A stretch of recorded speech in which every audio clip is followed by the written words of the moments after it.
ভাবিলোঁ দেই এই বিহু বা পূজা বুলি ক'লে আমি যে মহিলাসকলে মেখেলা চাদৰযোৰ মেৰিয়াই লওঁ এই ল'ৰাখিনিয়ে বাৰু ধুতিখন পিন্ধি আহিব পাৰে নে নোৱাৰে কওকচোন হা বা জাতীয় পোছাক এযোৰ পিন্ধি আহিব পাৰে নে নোৱাৰে নিপিন্ধে ল'ৰাবিলাকে কি পিন্ধে মই কওঁ নেকি কি পিন্ধে ক'ব লাগিব মহিলাসকলে মোক ক'বলৈ ক'লেহে ক'ম মই জিন্স পেণ্ট পিন্ধে জিন্স পেণ্ট পটলুম সেইটো তিনিবিধ মই এতিয়ালৈকে তিনিবিধ দেখিছোঁ এবিধ হৈছে হেৰি ফটা পেণ্ট এতিয়া মানে টাইটৰ কোবলৈকে খোজ এনেকুৱা ফেৰেক হৈ যায় এনেকুৱা খোজ একদম এই বিশেষকৈ এই বডি বিল্ডিং কৰে যে এতিয়া হেৰি ফটা বুলি মই নাম দিছোঁ হেৰিটো কিন্তু মই ৰাজহুৱাকৈ ক'ব নোৱাৰিম দেই কেতিয়াবা লগ পালে অকলে ক'ম বাৰু এই বাইকত উঠাৰ সময়ত এইখিনিতে লাহেকৈ অকণমান টানি পেলাই উঠে চিলাই একেবাৰে পেৰেককৈ যায় একদম আকৌ এবিধ হৈছে ছাছপেন্স পেণ্ট কিয় দিছোঁ নাম মই কঁকালৰ জোখ হৈছে 30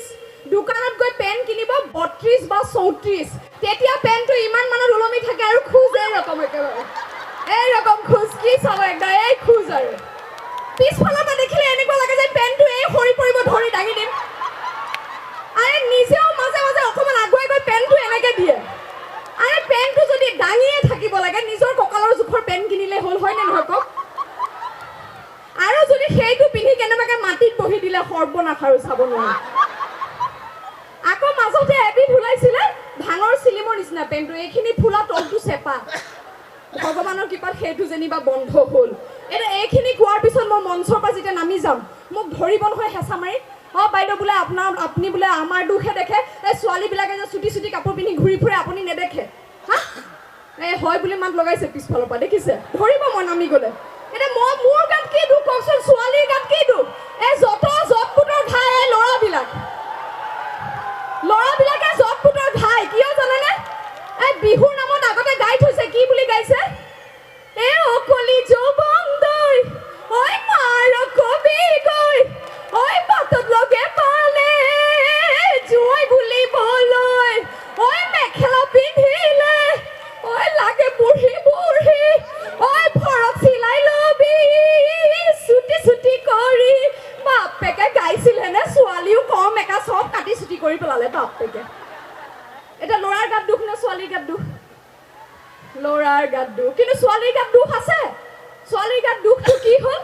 মাক বাপেকে ঘৰত বিচনাত মেট্ৰেছ তুলি বা চফা দিয়া নাই বাইকৰ পিছফালে কি চাব এটাৰ পিঠিত একেবাৰে হাউলি যাব একেবাৰে আইঅ শুবলৈ ঘৰত মাক বাপেকে বিচনা দিয়া নাইতো ল'ৰাৰ পিঠিত বাগৰি গ'লেহে হয় একেবাৰে আইঅ সংসাৰখনৰ কথা গমেই নাপায় কোন ক'ত আছে বিখ্যাত বেটিয়ে গমেই নাপায় যে আগত বহি থকা জনে আকৌ ধুনীয়া ছোৱালী এজনী চাই পেলাই ঘূৰি চাই গৈছে চাইনে চাইনে মতা মানুহৰ এই স্বভাৱ চুলি পকি সৰি টপা হৈ যাব তথাপিও সলনি নহয়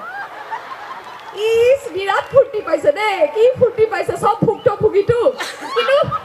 কিন্তু সলনি হ'লে আমাৰো বেয়া লাগিব দিয়ক ইমান সাজি কাচি কি লাভ হ'ব কোনেও যদি নেচায় অৰ্থাৎ কথাটো এইটোৱে যে পুৰুষ নহ'লে মহিলা হ'ব নোৱাৰে মহিলা নহ'লে পুৰুষ হ'ব নোৱাৰে এনেকৈ অকণমান মিঠা কাজিয়া পেচাল লাগি মৰম বুজাবুজিৰ মাজতে জীৱনটো চলি যাব লাগিব এটা কবিতা বাৰুকৈ মনত পৰে আজিকালি সুখ বুলি মানুহ বলিয়া নেদেখে সুখৰ মুখ সুখ বিচাৰোঁতে পাই জগতৰ দুখৰ উপৰি দুখ এই যান্ত্ৰিকতাৰ মাজত এই কোলাহলৰ মাজত ইয়ালৈ আহি মই যদি আপোনালোকৰ মুখত অকণমানো হাঁহি দিব পাৰিলোঁ তেনেহ'লে মই মোৰ শিল্পী জীৱন সাৰ্থক বুলি ভাবিছোঁ এই ৰঙালীয়ে আপোনালোক সকলোৰে জীৱনলৈ কঢ়িয়াই আনক সুখ শান্তি আৰু সমৃদ্ধি তাকে কৈ মই আপোনালোকৰ পৰা বিদায় ল'ম কিন্তু বিদায় লোৱাৰ আগতে মই ছোৱালীখিনিক দায়িত্ব এটা দিব খুজিছোঁ এটা দায়িত্বটো এনেধৰণৰ আমাৰ জাতি মানে কি গোটেই অসমখনত বিভিন্ন সমস্যাই আগুৰি ধৰিছে বাহিৰা অপশক্তিয়ে আমাক সময়ে ভাবুকি দি আহিছে গতিকে এই বাহিৰা শক্তিবিলাকক যদি আমি উফৰাই পঠিয়াবলৈ হওঁ তেতিয়াহ'লে আমি কৰ্ম কৰিব লাগিব অৰ্থনীতি আমি হাতত ল'ব লাগিব আৰু তাৰে মই এটা সৰু দায়িত্ব ছোৱালীবিলাকক দিব খুজিছোঁ দায়িত্বটো এনেকুৱা আজিকালি ল'ৰাবিলাকক দেখিছোঁ প্ৰত্যেকৰে কথা নকওঁ কিন্তু সৰহ সংখ্যকে মেট্ৰিক দি উঠিয়ে মাক দেউতাকক ডকা হকা দিয়ে একেবাৰে বাইক এখন লাগে বাইক দে নহ'লে বোলে এতিয়া আত্মহত্যা কৰিম হয়নে মই ছোৱালীখিনিক দায়িত্ব দিছোঁ এতিয়া তোমালোক গাভৰু ছোৱালী কোনোবাই প্ৰস্তাৱ দিব দিয়াচোন আই লাভ ইউ বুলি ক'বা তোমালোকৰো যদি মন যায় আই লাভ ইউ টু ক'বা লগতে ক'বা যে তোমাৰ মা দেউতাই দিয়া বাইকখনত কিন্তু মই নুঠো তুমি কিনা বাইকখনতহে উঠিম কিন্তু তাৰ মানে পিছত মই ল'ৰাখিনিকো ভাল কথা এটা কওঁ পিছত চাকৰি নাই বুলি এৰি থৈ যাব তাতকৈ আগতে চাকৰি এটা যোগাৰ কৰি প্ৰেমত পৰক হয়নে নহয় হাঁহি থাকক আৰু জীৱনটোক উদযাপন কৰক এইখিনিতে কৈ মই আপোনালোকৰ পৰা বিদায় লওঁ কিন্তু আছে আৰু অনুষ্ঠান আছে ইয়াৰ পিছৰ অনুষ্ঠানটো নৃত্যৰ অনুষ্ঠানটো আমাৰ অসমীয়া ছবি জগতৰ এক